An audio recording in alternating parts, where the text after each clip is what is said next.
আসসালামু আলাইকুম এভরিওয়ান। সকলে কেমন আছেন?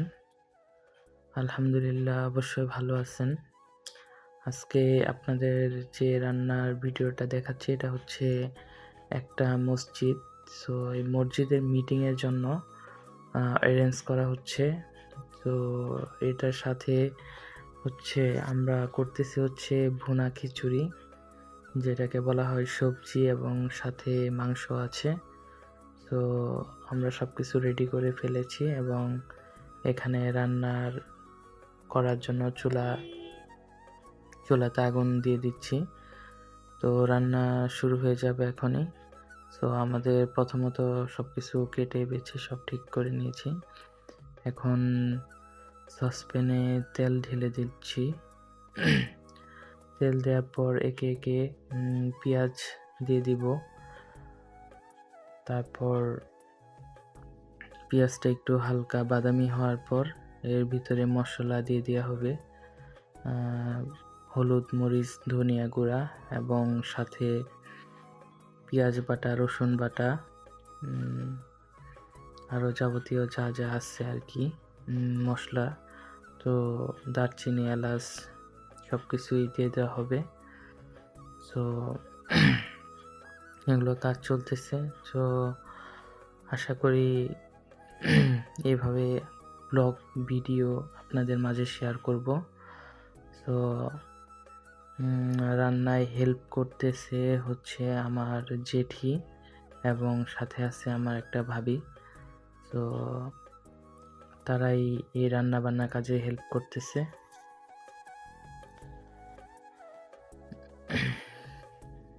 তো আশা করি আজকের এই রান্নাটা খুবই ভালো হবে।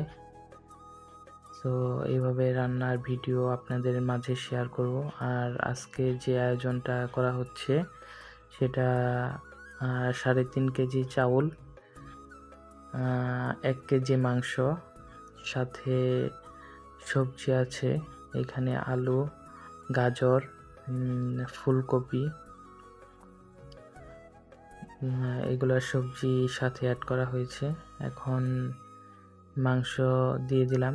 এখন মাংসগুলো একটু কষানোর জন্য আমরা চুলায় রেখে দিয়েছি। তো এটা কিছুক্ষণ কষানো হবে।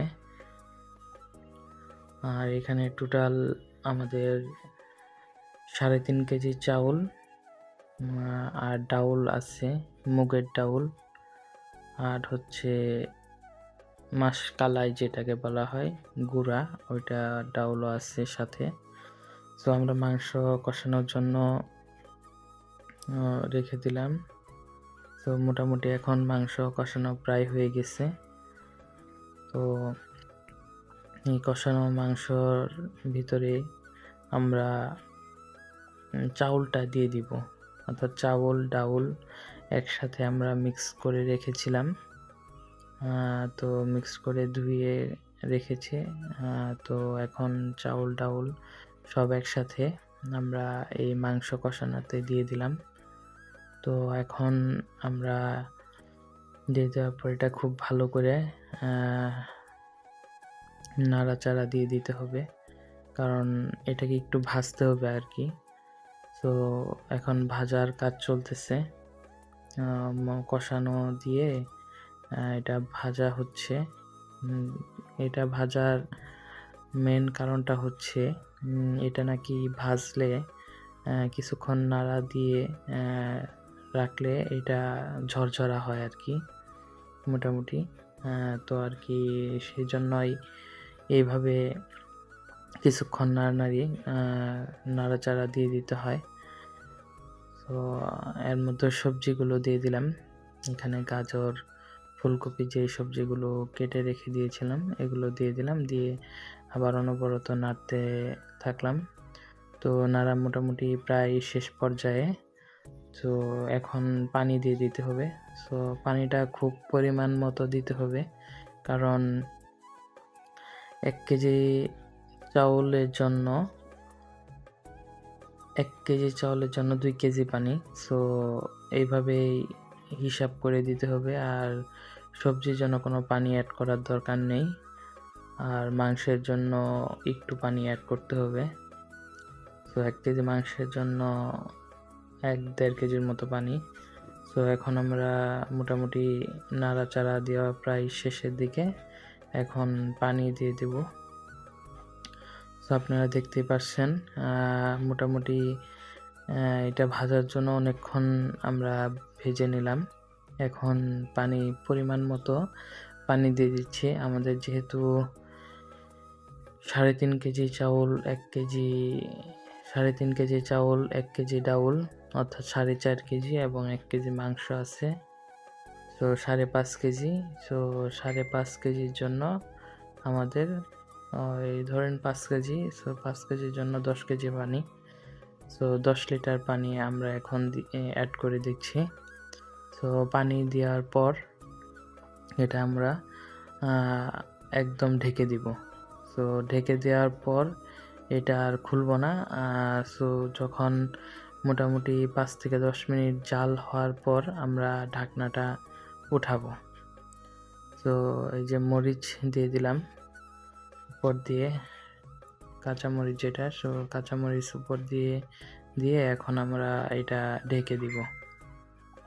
ঢেকে দিয়ে সর্বোচ্চ 8 থেকে 10 মিনিটের মতো আমরা জাল করব। তো জাল করার পর ইনশাল্লাহ আমাদের এই সবজি খিচুড়ি বা মাংস খিচুড়ি যেটাই বলুন না কেন সেটা আশা করি হয়ে যাবে। সো ভালোভাবে আবার একটু নেড়ে চেড়ে দিয়ে এখন ঢেকে দিব।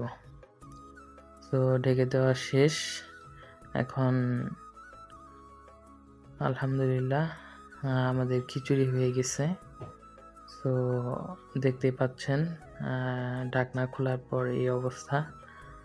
তো আলহামদুলিল্লাহ আপনাদের দোয়ায় খুবই ভালো একটা খিচুড়ি গ্রানটা বের হয়েছে।